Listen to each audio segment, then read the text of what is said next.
대한민국 직장인의 한 해 평균 업무 시간은 무려 2,090시간. OECD 36개 회원국 중에서 가장 긴 시간 동안 일하고 있습니다.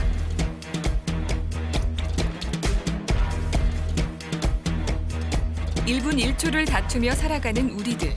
밤이 돼도 불빛은 꺼질 줄 몰랐고 그 노력이 쌓인 오늘날의 대한민국은 빠른 시간 동안 놀라운 발전을 이뤄냈습니다.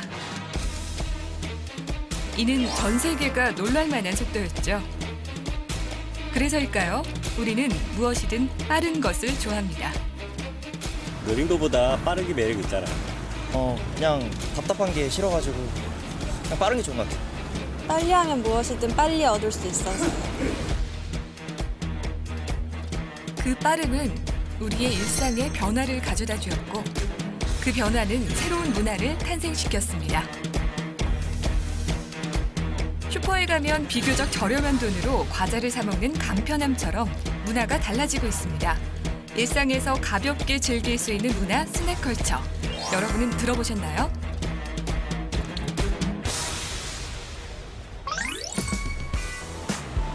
스마트폰이 없는 삶을 상상할 수 없다는 한 20대 여대생 윤지숙 씨. 그녀는 오늘 친구와 만나기 위해 약속 장소로 가는 길입니다. 집에서부터 지하철을 타기까지 스마트폰을 이용하면서 잠깐의 시간도 허투루 보내는 법이 없다는데요. 정말로 그녀의 눈과 손은 쉬지 않네요.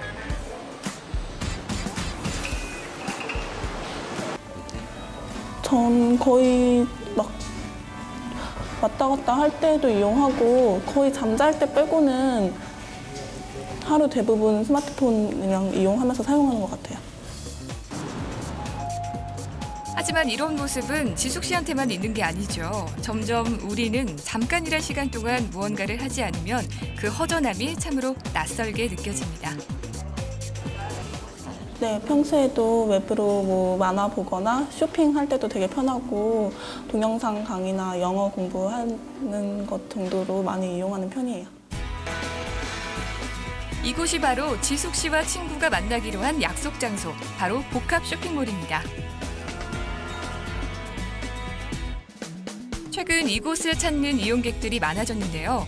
복합 쇼핑몰이란 명칭답게 다양한 활동을 한 곳에서 할 수 있어서 빠르고 편리하기 때문입니다.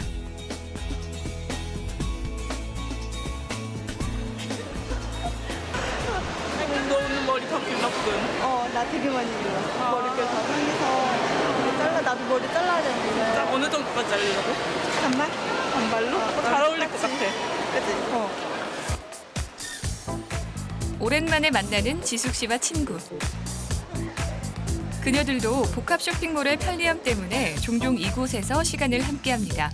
그녀들의 발걸음이 향한 첫 번째 장소는 바로 옷가게. 예쁘다. 나시랑 입으니까 예쁘네. 맞아, 나시랑 같이 예쁘다. 이렇게 안에 이렇게 집어넣고 바지랑 입으면 예쁠 것 같아. 트렌드에 영향을 받는 아이템이라면 복합 쇼핑몰과 잘 어울립니다. 요즘 쇼핑몰은 브랜드가 여러 가지가 한 곳에 모여 있어서 되게 이용하기 편리한 것 같고요. 그리고 놀이시설 같은 것도 같이 있어서 좀 자주 이용하는 편이에요. 일주일에 한두 번 그 정도는 꼭 이용하는 편이에요. 복합 쇼핑몰은 이렇게 쇼핑과 문화, 여가를 동시에 즐길 수 있는 것이 큰 장점으로 작용합니다. 즐길 거리가 다양한 만큼 남녀노소를 모두 수용할 수 있는 거죠.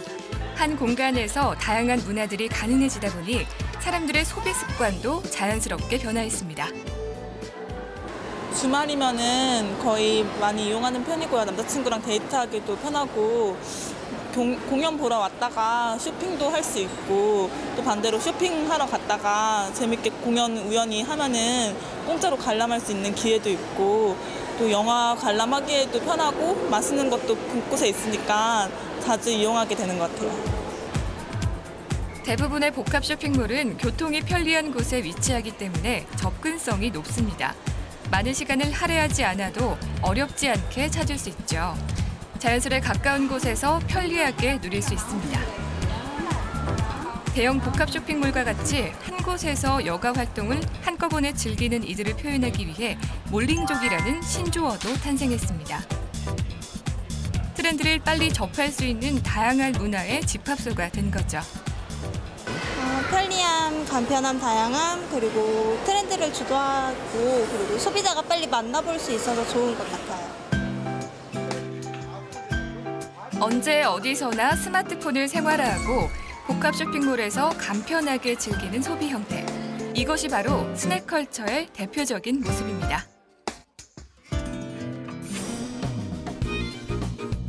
쇼핑을 마치고 돌아오니 어느덧 시간이 훌쩍 지났습니다. 열심히 쇼핑을 마치고 돌아오니 야심한 시각에 출출함이 찾아온 그녀들. 이번에도 스마트폰을 손에 들었습니다. 바비큐도 맛있겠다. 직화구이래. 전화번호를 몰라도 음식을 주문합니다. 진짜로요? 네, 스마트폰 이용해서 어플 받아서 시키면은 리플 달린 것들도 비교할 수 있고 다양한 콘텐츠들로 맛집들 메뉴라든지 그런 것도 되게 편리하게 한눈에 볼 수 있어서 스마트폰으로 자주 시켜 먹는 편이에요. 이제 주문을 하고 기다리면 잠시 후 신속하게 음식이 배달됩니다.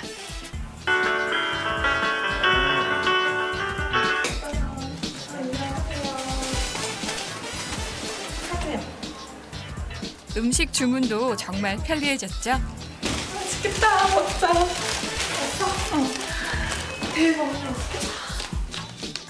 스마트폰을 이용해 음식을 주문하는 이유가 하나 더 있습니다. 완전 맛있겠다.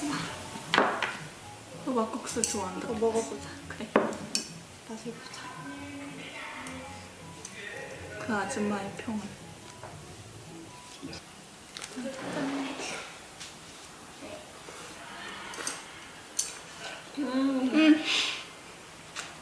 이거네. 내주는 이거야. 그전에는 필요할 때 뭘 먹고 싶으면 전단지를 따로 찾아야 되는데 막상 찾으면 없을 때도 많고 하니까 앱으로 하면은 어떤 야식이 있는지 고를 수도 있고 메뉴도 다양하게 자세히 나와 있어서 편한 것 같아요. 스낵컬처는 간편함을 지녔습니다. 뿐만 아니라 우리의 삶을 좀 더 윤택할 수 있게 도와주기도 하네요. 단지 너무 익숙해서 이런 일상들이 어떤 문화인지 우리는 관심을 갖지 못한 것 같습니다.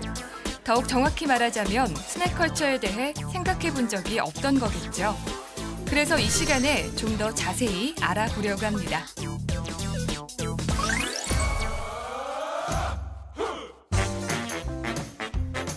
간편하고 흥미롭고 거기에 생활에 도움을 주는 스낵컬처.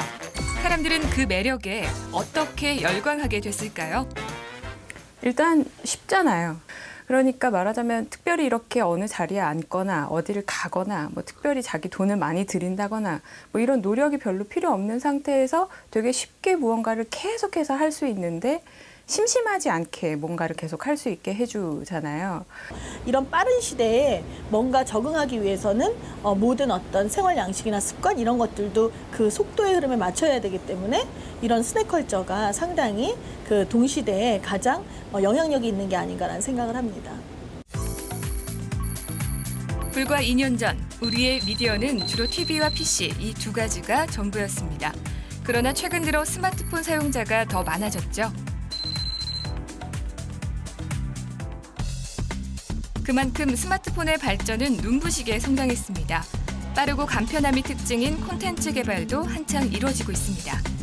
현대인들의 라이프 스타일이 딱 맞아떨어지면서 스낵컬처는 문화 소비 트렌드를 주도하고 있기 때문입니다. 결국 사람들에게는 일상이 되었고 문화예술계에는 스낵컬처를 집중하게 됐습니다. 더 이상 이 문화를 간편하다고 해서 가볍게만은 볼 수 없는 거죠. 특히 스낵컬처의 강점은 모두가 쉽게 이용할 수 있다는 겁니다. 처음 그 시작은 웹 이용도가 높은 20, 30대였지만 오래 지나지 않아 40, 50대 중년층까지 확산되었습니다. 근데 스마트폰 이용자 중에서 말하자면 한 95% 이상이 그걸로 뭔가 영상이든 뭐 컨텐츠로 이용을 한다는 거예요. 그래서 그러면서부터 그런 현상들이 굉장히 빠른 속도로 비춰지는 거를 봤고 그러다 보니까 어떤 그 문화예술을 기획하고 생산하는 입장 쪽에서 또 굉장히 많은 영향을 받고 고민들을 하더라고요. 그래서 그게 어떤 트렌드 현상으로 꽤나 주목이 될 수 있는 거라고 보였던 것 같아요. 그러니까 과거에는 상당히 아날로그적인 시대에 맞게 슬로우하고 느리고 상당히 천천함의 미학을 많이 가지고 있었다면 디지털화된 사회에서는 뭔가 이 바쁜 시대에 이전의 어떤 만족감을 그대로 누리면서도 뭔가 시간적으로는 빠를 수 있게 하는 것, 예, 그런 것들이 있는 게 아닌가라는 생각이 듭니다. 현재 우리들에게 가장 가까운 문화 스낵컬처. 이제 사람들은 누구나 문화를 즐길 수 있게 됐습니다. 단순한 유행으로 그치지 않고 스낵컬처가 문화예술계를 향해 새로운 바람을 일으키고 있습니다. 스낵컬처를 자세히 알아볼까요? 그 첫 번째 웹툰입니다. 1990년대 후반까지 만화가로의 데뷔는 쉽지 않았습니다. 정해진 방법이 있는 것도 아니었지만 금융위기를 맞으면서 한국 만화 산업이 붕괴되며 힘들었던 때였으니까요. 신진 작가가 새롭게 만화 시장에 진입할 수 있는 시장 여건이 만들어지지 않았다는 것이죠. 그러다 보니까 혼자 만화를 그리고자 하는 지망생들이 디지털 만화 쪽으로 시각을 돌리게 됐고요. 개인 블로그에다가 본인 만화를 그려서 네티즌들에게 올리게 됐습니다. 컴퓨터와 친숙한 세대들이 개인 블로그에 자신의 작품들을 선보이기 시작하면서 웹툰의 역사가 시작됩니다. 초창기에는 만화책에 관심 있는 이들이 만화책을 골라보듯 컴퓨터를 통해 웹툰에 관심 있는 이들이 찾아볼 수 있게 됐고 스마트폰이 발달하게 되면서 웹툰은 이동성까지 갖추게 됩니다. 언제 어디서든 웹툰을 접할 수 있게 된 겁니다. 근데 만화책을 우리 옛날부터 봤던 습관은 책을 들고 화장실도 가고 들어누워서도 보고 침대에서도 보고 뭐 옆으로 와서도 보고 뭐 버스 안에서도 보고 이런 식으로 일종의 모빌리티가 있었다는 이동성이 있었는데 사실 데스크탑에서 보는 웹툰은 디지털 만화일 뿐 이동성은 전혀 없었죠. 바로 날짜 맞춰서 스마트폰만 열면 웹툰의 새로운 만화들이 계속 업데이트되고 있는 상황 속에서 수시로 만화를 접할 수 있게 되는데 그 분량이 또 어마어마합니다. 웹툰의 열풍을 주도한 곳은 바로 인터넷 포털 사이트. 국내 여러 포털 사이트에서는 웹툰 게시판을 운영하고 있습니다. 더욱 편리하게 볼 수 있는 전용 웹페이지들이 생겨나게 된 것이죠. 이 게시판에서는 누구나 창작자가 될 수 있습니다. 모바일 시대가 오면서 여기에 의도하진 않았지만 가장 핏한 콘텐츠라고 평가를 받고 있잖아요. 아마 거기에 웹툰이 가장 적합한 형태를 보여준 게 아닌가라고 생각을 합니다. 그러다 보니까 이제 그런 것들이 문학계의 어떤 이야기의 원천 콘텐츠로서의 자극을 많이 준 게 아닌가 좀 내부적으로 보고 있습니다. 최근 포털 사이트에서 주간 단위로 연재되는 웹툰은 최소 500작품 이상으로 추정. 창작자들의 열기도 대단하지만 독자들의 열기도 상당합니다. 이제 웹툰은 국민 3명 중 1명이 즐기는 주류 문화로 성장했고 세계 무대를 향해 더욱 비상하고 있습니다. 웹툰을 세계 무대로 이끈 인물들이 있습니다. 독자들에게 많은 사랑을 받은 작가들인데요. 이들 중에서 그녀는 인기 웹툰 아메리칸 유령잭의 스토리를 담당한 한지혜 작가입니다. 호러 장르의 적절한 비율로 로맨스를 담아낸 작품을 만들었는데요. 그러니까 로맨스가 이렇게 감수성도 좀 맞는 것 같고 제가 제일 잘 할 수 있는 것 같으니까 이제 장르를 믹스하는 거죠. 호러와 로맨스의 조합과 같이 소재와 표현, 그 무엇에 제한이 없는 것이 바로 웹툰입니다. 그렇다면 웹툰 작가인 그녀가 말하는 웹툰이란 만화와 어떻게 다른 매력을 갖고 있을까요? 뭐 다들 아시겠지만 이제 그 독자들과의 이렇게 바로바로 피드백 그런 거가 되게 크고요. 그다음에 이제 만화는 그냥 이렇게 종이 지면으로 보는 거잖아요. 근데 웹툰은 이제 여기다 음악도 넣을 수 있고 영상도 넣을 수 있고 연출도 이렇게 영화처럼 이렇게 딱 영화 보듯이 할 수 있으니까 더 이렇게 영상 세대인 저희들한테는 더 잘 와닿지 않을까. 네. 호러 장르를 좋아하고 결국 자신의 작품을 만들어냈지만 막상 무서운 영화를 보기가 쉽지 않다는 그녀. 미녀와 야수, 오페라의 유령을 비롯해 각종 호러물을 섭렵한 끝에 그녀의 작품은 국내뿐 아니라 북미에도 진출하게 됐습니다. 그리고 그녀를 포함한 여러 웹툰 작가와 작품들이 해외에서 많은 사랑을 받고 있습니다. 짧고 흥미로운 스토리가 담긴 웹툰을 어디서든 접할 수 있는 것이 바로 스낵컬처의 콘텐츠 중 하나입니다.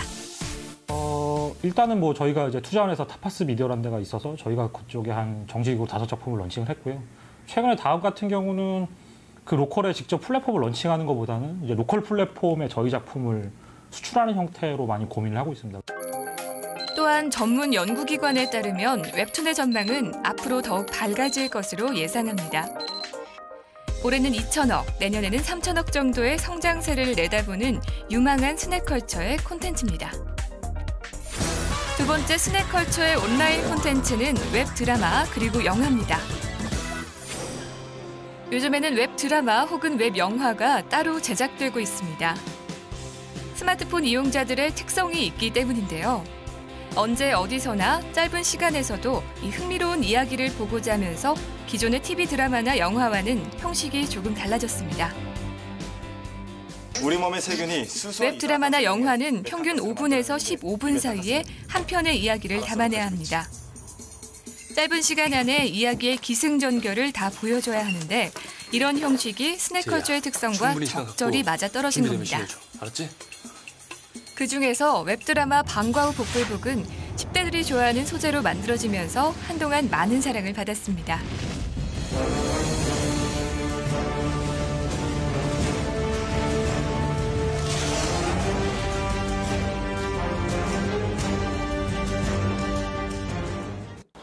그리고 이제 그걸 최대한 좀 이제 압축해서 지루하지 않게 이제 좀 스토리텔링을 해야 되는 거고, 그리고 제가 지난번에 그 방과 후 복불복 작품 했을 때는 제일 좀 이렇게 딱 특정 세대들이 좋아할 만한 요소를 좀 강하게 어필해가지고, 이제 웹드라마의 경우에는 딱 그 원하는 타겟에 원하는 층만 딱 좋아해도 반응이 올 거라고 생각을 했거든요. 그래서 되게 딱 제가 원하는 그 층이 좋아할 만한 이야기를 임팩트 있게 좀 하려고 했죠. 네네. 웹드라마 혹은 웹영화는 기존의 TV 드라마나 영화에 비해 짧은 분량 안에 재미를 담아야 하지만 웹툰과 마찬가지로 소재와 표현을 자유롭게 담아낼 수 있습니다. 그래서 기존의 드라마나 영화에 비해 신선한 소재와 스토리들로 새로운 작품들이 탄생됩니다. 또한 웹 콘텐츠들은 또 다른 창작물로 재제작되기도 합니다. 지금까지 주로 웹툰이 영화로, 웹드라마가 TV 드라마나 혹은 영화로 제작이 되고 있는데요. 이렇게 한 가지 창작물이 다시 다양하게 표현되는 것, 이것이 바로 웹 콘텐츠의 무한한 가능성이 아닐까요? 실제로 상업 영화로서 각광받지 못하던 영화가 웹툰으로 제작되면서 흥행에 성공한 영화들이 제법 있습니다. 조만간 개봉을 앞두고 있는 영화 그랜드파더가 바로 그런 경우인데요. 월남전에 참여했던 70대 노인의 가슴 아픈 사연을 담은 이 영화의 원작이 사실은 웹툰입니다. 독자와 그 소비자의 그 반응을 끌어내는 어떤 그런 그 인터랙티브한 면이라든가 그런 것들이 굉장히 관심이 많이 생겼어요. 그래서 이런 방식으로 어떤 그 시나리오나 영화 쪽을 개발하면 굉장히 또 독특한 또 새로운 또 그 컨텐츠 개발 방식이 되겠다는 생각을 하게 됐어요. 다양한 콘텐츠를 필요로 하는 드라마와 영화계에서 웹툰이 또 하나의 소재가 되어주니 참으로 고마운 입장입니다. 이미 원작인 웹툰으로 팬들의 반응을 살필 수 있어서 작품성으로나 흥행 성적으로나 1차 검증을 한 셈이죠. 일단 처음에 시나리오 쓸 때는 처음 시작부터 끝까지 어떤 새로운 창작 과정을 거쳐야 하는 어려움이 있는데 이 웹툰은 일단은 어떤 완결된 이야기 자체를 갖고 있기 때문에 그 완결된 이야기 자체 속에서 이제 어떤 감독으로서의 어떤 변형만 하면 감독의 어떤 이야기하고 싶은 것들을 좋은 스토리 안에서 이야기할 수 있기 때문에 굉장한 아주 소재가 특이합니다.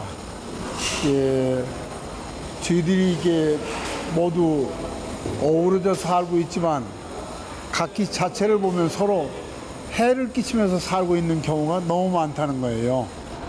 그것을 이제 응징하고 고발하는 그런 의미도 있는 작품이어서 아, 이건 한번 표현해보고 싶구나 해서 이 영화에 도전하게 된 겁니다. 얼른. 25비에 고야나. 웹 콘텐츠를 재창작함으로써 제작자들은 같은 내용의 이야기라도 다양하게 표현해 볼 수 있고 대중들은 다양한 작품을 만나는 거죠. 그만큼 더 발전된 작품들이 나올 수 있는 기회이기도 합니다. 일단 노출이 많이 됐잖아요, 사람들한테. 익숙하다라는 거는 그만큼 인기를 반증해 줄 수 있는 거잖아요. 그러면 2차 생산을 하는 입장에서는 그만큼 투자 비용이 더 많이 들어가야 되는데 그랬을 때는 이게 얼마만큼 사람들한테 인기를 끌 수 있을 것인가에 대한 어느 정도 그 확답 같은 게 필요한데 웹툰은 일단 보는 사람이 많은데 그중에서도 꽤나 인기를 끌은 웹툰이다라고 했을 때에는 많은 사람들의 정서한테 먹힐 수 있는 컨텐츠다라는 어느 정도의 기본 확답 어느 정도 가능성을 주고 가죠. 그다음에 이미 그전에 웹툰을 봤던 사람들한테는 그걸 봤었으니 관심을 여전히 연결시킬 수 있는 주제가 되고 그러다 보니까 이전에 왜 베스트셀러를 영화화하는 것들이 유행을 했던 것들처럼 비슷한 논리라고 볼 수 있을 것 같아요. 웹툰을 영화에 활용하여 성공을 거둔 대표적인 작품들이 있습니다. 웹툰이 원작이었던 영화 은밀하게 위대하게와 영화 신의 한 수인데요. 영화 신의 한 수는 조금 다른 방식으로 흥행에 성공을 거뒀습니다. 원작이 웹툰이 아닌 일반적인 시나리오였지만 영상 표현과 스토리 전개를 마치 웹툰처럼 표현했기 때문입니다. 액션 장면에서는 판타지를 보는 듯 여운을 남기는 장면들이 대중들을 만족시켰고 당시 헐리우드 영화 트랜스포머의 맹습에도 당당히 스크린을 지켜냈습니다. 지금부터 보여줄게. 지금 웹툰에 대한 작가들의 경계는 거의 모호해지고 있고요. 이렇게 되면 한국 작가의 웹툰이 헐리우드 영화의 원작으로 활용될 시간은 충분히 앞으로 짧은 시간 내에 충분히 가능성이 높아졌다는 것. 충무로나 헐리우드에서도 한국 웹툰의 시나리오 가능성을 높게 평가하고 있어서 앞으로 더 많은 작품에 대한 원작 계약이 많아질 거로 생각이 들기 때문에 웹툰의 전망은 대단히 밝다 이렇게 생각할 수 있겠습니다. 장르 간의 경계를 허물고 하나의 원작이 다양한 작품을 만들어내는 가능성을 어쩌면 웹 콘텐츠가 열어준 것 같습니다. 시간 되면 바둑이나 한판 같이. 앞으로 국내 작가들의 여러 작품이 원석이 되어 세계 문화예술계를 장악할 그날이 올 수 있겠죠?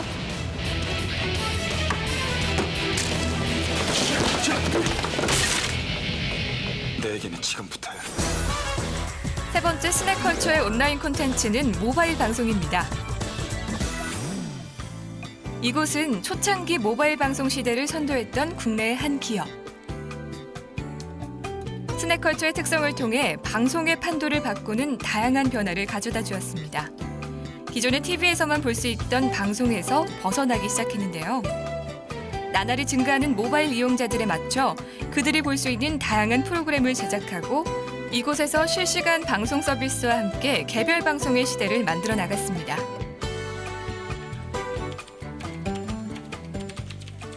불과 한 2년 전이라고 이제 보면 2012년 같은 경우는 콘텐츠의 소비 형태가 그때까지는 PC와 이제 TV를 통해서 어떤 콘텐츠 소비들이 일어났다고 하면 이제는 이게 모바일 시대로 넘어가고 스마트폰의 이용자들이 굉장히 급격하게 이제 굉장히 많이 올라가기 시작했잖아요. 그렇게 되면서 가족 단위 어떤 이용자들이 그 개인 단위로서 개인화가 됨으로써 개인 단위로 이제 콘텐츠를 소비하는 형태가 넘어가게 됐고 그에 맞춰서 개인들이 소비를 하고 개인들이 콘텐츠를 제작하는 현상까지도 발생이 되게 돼요. 그래서 개인 콘텐츠 제작자들로 구성이 되고 스마트폰을 통해서 그걸 소비할 수 있는 그런 어떤 순환의 그 어떤 현상들이 좀 발생이 되고 있고요. 개인의 자유 표현이 담긴 인터넷 동영상을 많은 이들이 보게 되고 개인이 불특정 다수에게 메시지를 전할 수 있는 수단으로까지 발전합니다. 차츰 방송 시청이 모바일에서도 가능하게 됐죠. 마침내 다양한 콘텐츠들이 모바일 전용 콘텐츠로 제작되는 단계까지 이르게 됐습니다. 그러니까 예를 들면 요새 뭐 웹툰이든 웹소설이든 아니면 뭐 책이든 아니면 요새는 왜 뉴스도 뭐 2분으로 압축해서 볼 수 있게 되고 뭐 이런 것들이 나오거든요. 그래서 요새 뭐 포털 사이트에서도 스마트폰으로 보면 예를 들면 1시간짜리 뉴스를 2분 만에 다 볼 수 있게 만들어주고 뭐 이런 것들을 해요. 현재 제작되고 있는 모바일 방송의 형태는 다양합니다. 기존의 TV 방송처럼 제작되는 프로그램도 있고 개인의 프로그램을 진행하는 방송도 있는데요. 스마트폰이라는 기기의 특성을 이용하여 시청자들과의 소통이 가능하다는 점, 그리고 간편한 내용과 짧은 분량으로 대중들에게 큰 인기를 얻고 있습니다. 앞으로 모바일 방송의 성장을 기대해도 좋을 것 같습니다. 현재는 어떠한 다수의 어떤 콘텐츠를 생산하는 이제 인원들이 사람들이 이제 발생이 되고 있다면 그 부분들이 어떤 에이전트를 통해서 조금 더 가공이 될 거고요. 거기에 대한 인큐베이팅을 통해서 조금 더 퀄리티들이 올라가는 현상들이 발생이 될 거고요. 그렇게 되면 그 1인 창조자들이 그런 어떤 활동들이 늘어날 수 있는 어떤 모델들이 많이 발생이 될 거기 때문에 그 퀄리티가 아직은 좀 미약하지만 앞으로는 굉장히 많이 올라갈 것이라고 바라보고 있죠. 스낵컬처의 온라인 콘텐츠 네 번째는 교육 분야입니다. 주말 오전. 요즘 서울의 강남이나 신촌에서는 다양한 모임들이 활성화되고 있습니다. 그중에서 구성원들의 관심사는 같지만 쓰임이 다른 이들이 만나 모임을 이루는 젊은 층들이 생겼는데요. 그 모임은 바로 테드 영상을 시청하는 모임입니다. 이들은 정기적으로 한 장소에 모여 영어로 메시지를 전달하는 테드 강연을 함께 시청하고 시청 후 소감이나 생각들을 영어로 대화하는 소통을 하고 있습니다. 보시죠. 들어볼게요.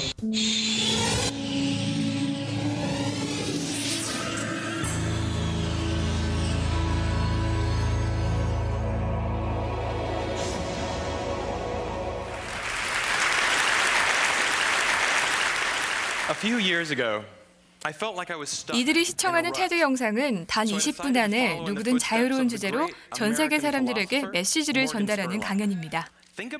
그들은 이런 모임을 통해 일상에서 영어 실력을 키워나가기도 하고 스펙 쌓기 도움 그 이상의 메시지를 얻어갈 수도 있다고 합니다. 테드 영상 역시 20분이란 짧은 시간 안에 메시지를 전달해야 하는 형식을 갖고 있는데요. 바쁜 현대인들에게 적합한 콘텐츠가 개발된 대표적인 예라고 볼 수 있습니다. 이제 평소에 이제 생각하지 않았던 것들을 생각해 볼 수 있는 동기를 주는 거죠. 새로운 기술에 대한 그리고 새로운 생각에 대한 새로운 도전에 대한 그런 것들이 이제 좋은 이제 동기를 줄 수 있다고 생각해요. 요새 이제 취업하는데 그 질문들이 굉장히 고난이도의 질문들을 많이 물어보시고 또 예상 외의 질문들을 많이 하시는데 테드를 보면 참 기발한 아이디어다 이런 그 내용이 굉장히 많은데 그걸 간접적으로 보고 배우면서 그런 어떤 취업할 때 인터뷰라든지 이럴 때 좀 써먹을 수 있고 그런 장점이 있다고 할 수 있겠습니다. 각자의 스마트폰이나 태블릿 PC를 통해 시청하기도 하고 누군가와 함께 공유할 수 있는 콘텐츠. 교육 분야에서의 스낵컬처는 단순히 간편함만이 장점이 아니라 웹 콘텐츠의 높은 수준을 보여주고 있습니다.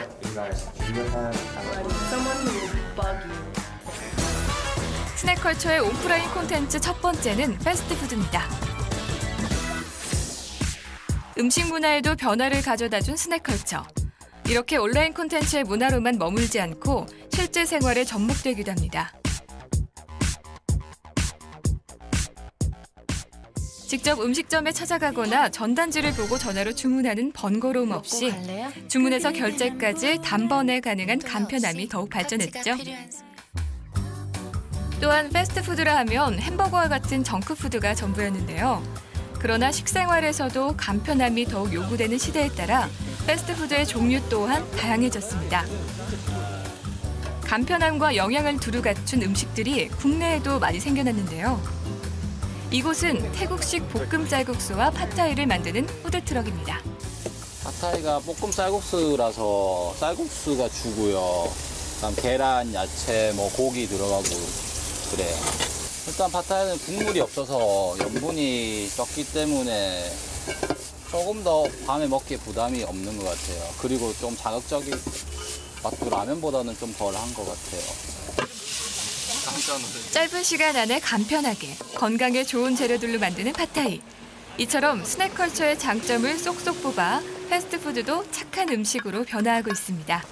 그리고 이제 점점 아주 간단하게 빨리 먹을 수 있는 음식들이 굉장히 빨리 퍼지고 있죠. 그리고 그 가장 대표적인 것들이 뭐 다른 걸 떠나서 일단 왜 편의점에서 거의 대부분의 모든 음식을 다 살 수 있잖아요. 그래서 뭐 그러니까 되게 많은 시간이 들여야 되는 음식들도 편의점에서 거의 반조리나 완전 조리된 상태로 해서 바로 살 수 있잖아요. 그래서 렌지에 2, 3분 돌리면 다 먹을 수 있게. 그런 것처럼 어떻게 보면 이것까지 나와 뭐 이런 것까지 나오잖아요. 그 기존의 레토르트나 뭐 패스트푸드의 수준이 아니잖아요. 그러니까 그런 부분은 굉장히 우리가 음식 문화 안에서도 뭐 스낵컬처적인 현상이라고 볼 수 있긴 하겠죠. 그러니까 선택권을 굉장히 넓게 해준 거니까요.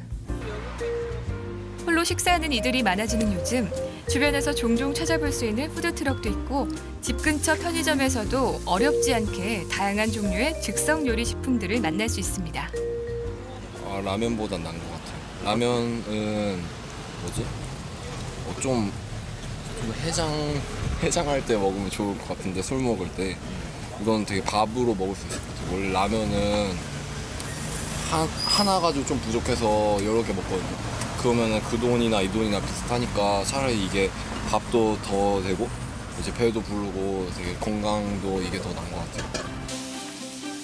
더 이상 패스트푸드는 정크푸드라는 오해를 받지 않아도 되겠죠. 그래야 앞으로도 다양한 패스트푸드들이 발전하지 않을까요?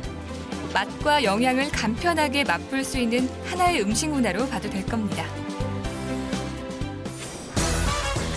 스낵컬처 오프라인 콘텐츠 두 번째는 패스트 패션. 트렌드에 가장 민감한 패션과 쇼핑 문화, 스낵컬처의 특성과 가장 잘 맞는 콘텐츠입니다. 몇 년 전부터 우후죽순 생겨나는 스파 브랜드만 보더라도 알 수 있는데요. 소비자들이 패스트 패션을 좋아하는 이유는 무엇일까요?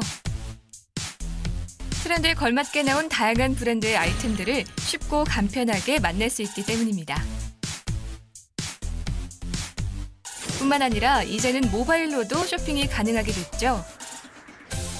엄지족들이 모여 새로운 시장이 만들어졌습니다. 바로 소셜 커머스의 등장. 구매를 원하는 이들이 함께 모여 합리적인 구매가 가능하도록 만들었습니다. 이제는 그 순간순간 가장 트렌드에 민감한 패션이라고 하는 테마에서는 스낵컬처가 더 잘 맞는다. 또 자기의 표현을 할 수 있는 하나의 문화로서 상당히 패션하고는 어울리는 컨텐츠가 아닐까라는 생각이 듭니다. 스낵컬처의 오프라인 콘텐츠 세 번째는 트레일 러닝입니다.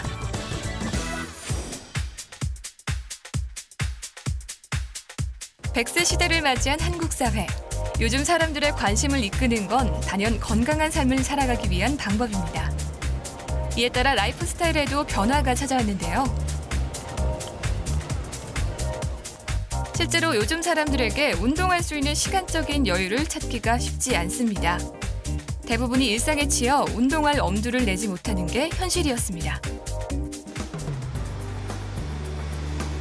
그래서 스낵컬처의 장점을 운동과 접목시킨 방법이 인기를 끌고 있습니다. 간편하게 즐길 수 있는 여가 활동들이 주목받고 있는데요. 여유롭게 즐기는 여가 활동과 함께 캣포츠가 이슈되고 있습니다.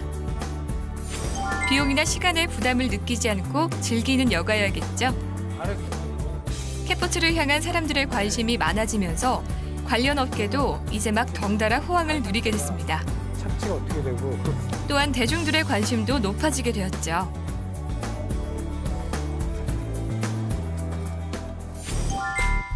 그중에서 트레일 러닝은 전 세계적으로 핫한 대중 스포츠라는데요. 유럽, 일본 등에서는 이미 여러 차례 대회까지 열리며 각광받고 있습니다. 트레일 러닝에 대해 좀 더 자세히 알아볼까요? 트레일 러닝 전문가 유지성 씨를 만나봤습니다. 유지성 씨는 2년 전 국내에서 유일하게 사하라 사막 마라톤 대회에 참가했던 유명한 스타. 혹시라도 뭔가 불평하거나 밸런스가 안 잡히면 그 깔창 있잖아. 인솔로 보완이 가능하니까 가급적이면 그 런스클럽 가가지고 한번 발 테스트를 해봐. 나도 오늘 해보니까 왼쪽 아치가 좀 높아. 나 몰랐는데 발에 변형이 있었나 봐. 오래 달리다 보니까. 괜찮은 것 같아? 그는 매주 국내 여러 명소에서 트레일러닝 모임을 열고 있었는데요. 트레일러닝이란 비포장도로를 달리는 것을 말합니다. 도시와 도시를 이어주는 길을 달리는 것도 사막을 가로지르는 것도 모두 트레일러닝이라고 볼 수 있습니다. 전문적인 러너, 마라톤 풀코스를 완주할 수 있는 사람이 대략 30만 명 이상이고요. 그 인원들이 지금 트레일러닝 시장 쪽으로 움직이고 있다 보시면 됩니다. 트레일러닝의 매력을 아는 이들이 점차 늘어나면서 이제 국내에서도 많은 이들이 함께하게 됐다는데요. 반복적으로 걷는 운동이 아닌 인근에 있는 산책로를 따라 시작해 볼 수 있어서 시간을 내기 어려운 현대인들에게 아주 적합한 운동입니다. 그가 주최한 트레일러닝을 통해 이미 삶의 활력을 되찾은 이들이 꽤 많다고 해요. 운동에 대한 거부감이 있는 여성들에게 굉장히 편안하게 다가갈 수 있는 기회인 것 같고요.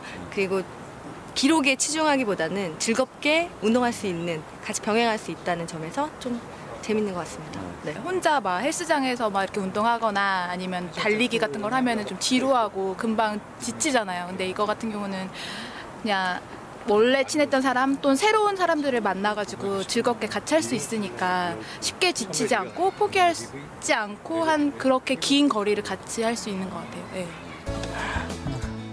혼자서도 할 수 있고 여럿이서 함께 할 수 있는 트레일러닝. 주변에 산책로만 있으면 누구나 도전해 볼 수 있기 때문에 실제로 신체의 변화도 더욱 빠르게 느낄 수 있습니다. 이런 간편한 운동들이 우리의 생활을 여유롭게 만들어주고 건강까지 챙겨주네요. 처음에 했을 때는 한 5km만 걸어도 숨이 차는데요. 지금은 한 30km 정도 계속 걷는다고 해도 크게 무리는 없는 정도입니다. 기존에는 제가 이제 웨이트랑 이런 러닝도 하긴 했지만 웨이트만 거의 준적으로 하다가 이 러닝 마라톤을 하면서 이 트레일러닝을 하게 되면서 물론 달리면은 이제 근손실은 있는데 그만큼 이제 몸이 많이 가벼워지더라고요. 그러고 좋습니다. 최근 국내에서도 매년 트레일러닝 대회가 열리고 있습니다. 그만큼 운동을 생활화하는 문화가 정착되고 있는 거죠. 여가와 건강을 챙기고 싶은데 시간적인 여유가 부족하다면 트레일러닝을 시작해보는 건 어떨까요? 쉽게 생각해가지고 뭐 산을 뛴다고 볼 수도 있는데 제 생각엔요. 일단 포장된 도로를 벗어나면 다 트레일이라고 볼 수가 있어요. 요즘 같은 경우는 이제 뭐 시티 트레일까지 나와가지고 도심지에서 포장길과 비포장길을 적절하게 조합해가지고 달리기도 합니다. 스낵컬처의 오프라인 콘텐츠 네 번째는 데이 캠핑입니다. 평일 오후에도 이용객들로 분주한 캠핑장이 있습니다. 언제부턴가 캠핑이 유행처럼 여가를 보내는 활동 중 일부분을 차지하게 됐는데요. 평일에 캠핑을 한다는 것 예전에는 쉽지 않았죠. 하지만 요즘 캠핑장의 일주일은 많은 이용객들로 붐비고 있다고 합니다. 요즘 날씨가 더워짐에 따라서 1,500명 내지 2,000명 가까이 오십니다. 그리고 주말에는 약 2,500명 가까이 오시고요. 이 현상도 스낵컬처의 영향이라고 볼 수 있는데요. 그 이유는 캠핑을 하는 방식에서 찾을 수 있습니다. 더 이상 캠핑장을 숙소가 아닌 여가를 즐기는 장소의 개념으로 자리 잡고 있기 때문이죠. 또한 이런 캠핑장들은 도심에서 꽤 가까운 곳에 자리하고 있습니다. 다들 좋아들 하시죠. 도심에서 가깝고 해서 간단히 차림하고 오셔서 간단히 드시고 가시니까 상당히 좋아하십니다. 경북대학교 화이팅! 캠핑을 떠나기 위해 미리 준비하는 수고로움이 없더라도 언제든지 가능해졌습니다. 이를 데이 캠핑이라고 하는데요. 가족끼리 함께 즐기는 하루도, 학교나 회사에서 즐기는 회식도 친구들과 보내는 시간도 모두 캠핑이라고 할 수 있습니다. 굳이 멀리 나가지 않아도 그날 당일로 오늘도 저희도 당일만 즐기다가 가려고 아이들하고 다 가까운 곳에서 놀러 온 거거든요. 좋은 것 같아요. 데이 캠핑의 시작은 텐트치기. 일반적인 캠핑과 크게 다르지는 않습니다. 하지만 캠핑을 위해 챙겨야 하는 짐의 크기부터가 다른데요. 요즘은 요 시설들이 되게 잘 돼 있으니까요. 또 멀리 가나 요 가차에 있으나 뭐 큰 차이가 없어서 예, 그리고 또 그 멀리 가는 것보다도 가차에 나와도 예, 충분히 즐길 수 있어서 예, 가차에 다녀요. 이게 근데 준비물이 그렇게 많지는 않은 것 같아요. 이유가 있다는 거예요. 일단 뭐 기본적인 것만 해서 저녁 간단하게 해결하고 그 다음은 또 바로 빠지니까 예, 뭐 그게 크게 준비할 건 없는 것 같아요. 데이 캠핑은 침낭이 필요하지 않습니다. 재밌게 놀고 맛있게 먹고 집으로 돌아가기만 하면 되는데요. 최근 많은 이들이 캠핑장을 이용하면서 다양한 캠핑 문화들이 자리 잡고 있습니다. 멀리 갈까 생각을 했는데 일단 차가 너무 막히고 이렇게 좋은 캠핑장을 예약하기도 어렵고 물론 여기도 마찬가지지만 그러니까 편하게 왔다가 이렇게 편하게 가는 그게 가장 중요했기 때문에 지금 오늘 1박 2일 캠프 오신 거죠? 아니요. 저희는 이제 밤 늦게까지 놀다가 잠은 집에 가서 자려고요. 나오니까 좋아요? 스낵컬처와 만난 데이 캠핑. 캠핑 초보도 도전할 수 있겠죠? 이제 캠핑은 도심 속에서 간편하게 생활 속 여가를 즐기는 방법으로 거듭났습니다.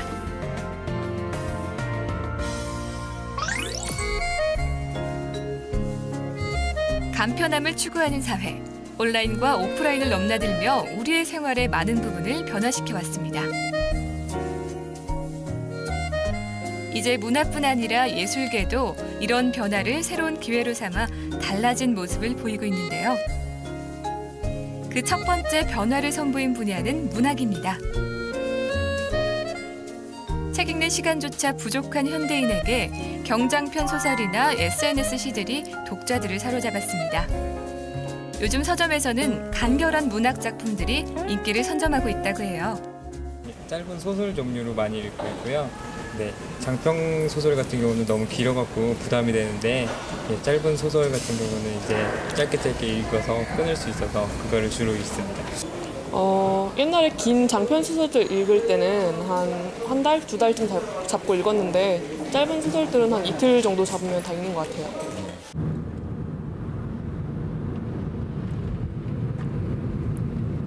요즘 SNS를 뜨겁게 달군 한 시인을 만나보았습니다. 그는 SNS상에서 반전 시인이라 불리고 있다는데요. 안녕하세요. 네, 안녕하세요. 그 주인공은 바로 읽어보시집의 최대호 시인. 2년 전 수업 시간에 낙서처럼 써내려간 한 편의 글이 SNS에 공개되면서 단숨에 스타 시인이 된 그. 재치 있는 표현과 공감 가는 내용의 시 몇 편이 입소문을 타자 아주 놀라운 일들이 일어났습니다.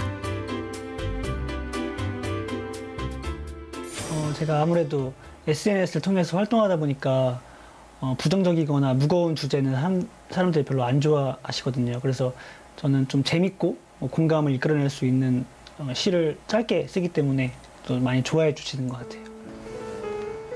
지난 4월 페이스북에 읽어보시집이란 페이지가 10만 명에 가까운 사람들에게 읽히기 시작했고 페이지 팔로워 수가 무려 21만을 돌파했습니다.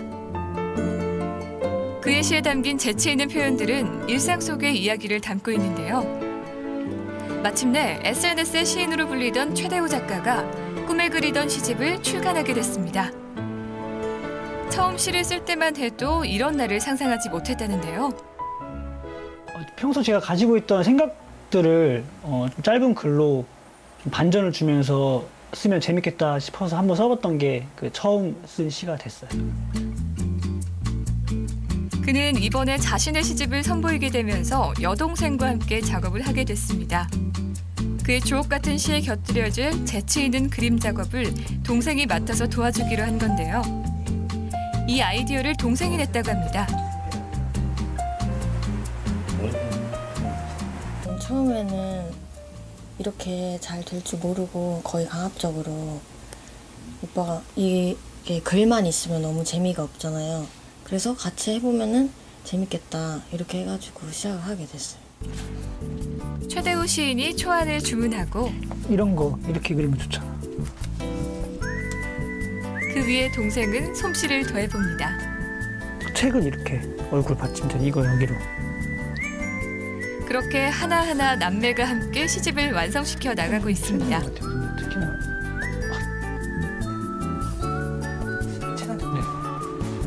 온라인에서는 그의 유머러스한 시뿐만 아니라 무심한 듯 써내려간 최대우 작가의 글씨체가 또 하나의 이슈라는데요. 그가 SNS를 통해 시를 선보이게 된 건 독자와 빠른 소통이 가능했기 때문이라고 합니다. 그래서 애들이 이걸 되게 좋아하더라고요. 공감되니까 좋아하지. 사실 뻥이야. 예, 제가 혼자 하는 걸 넘어서 더 많은 분들에게 알리기 위해서 곧 전대책이 나오고요. 그리고 나서 9월이나 10월쯤에 또 진짜 책으로 내서 또 많은 분들이 손에 쥘 수 있는 책을 만들어서 더 많이 시를 알리는 게 제 목표입니다. SNS뿐만 아니라 그가 전자책과 종이책으로 시집을 출간하면서 자칫 멀리하던 문학을 많은 사람들이 다시 찾게 하기 위한 하나의 도전일지도 모릅니다. 이런 도전이 계속되다 보면 문학계와 출판계에 긍정적인 변화를 가져다 줄 수 있는 기회가 될 것입니다. 앞으로는 전자책만으로 볼 수 있는 좋은 콘텐츠, 특화된 콘텐츠가 많이 생겨날 것으로 보여지고 또 출판사 입장에서는 종이책을 내기 전에 먼저 전자책을 출간을 한 다음 독자들의 반응을 보고 나서 종이책을 출간하는 그런 방식도 많이 생겨날 것 같아서 꽤 긍정적으로 좋은 현상으로 생각을 하고 있습니다. 문화와 여가를 즐길 시간적 여유가 없던 일상. 그 속에서 생겨난 스낵컬처. 이제 빠름을 등질 수 있는 시대는 지나가고 그 빠름을 우리의 삶에 제대로 활용하는 방법을 알아야 할 때입니다. 앞으로 스낵컬처로 인해 어떤 하루, 어떤 날들을 보내게 될까요? 우리는 지금 스낵컬처 시대에서 살아가고 있습니다.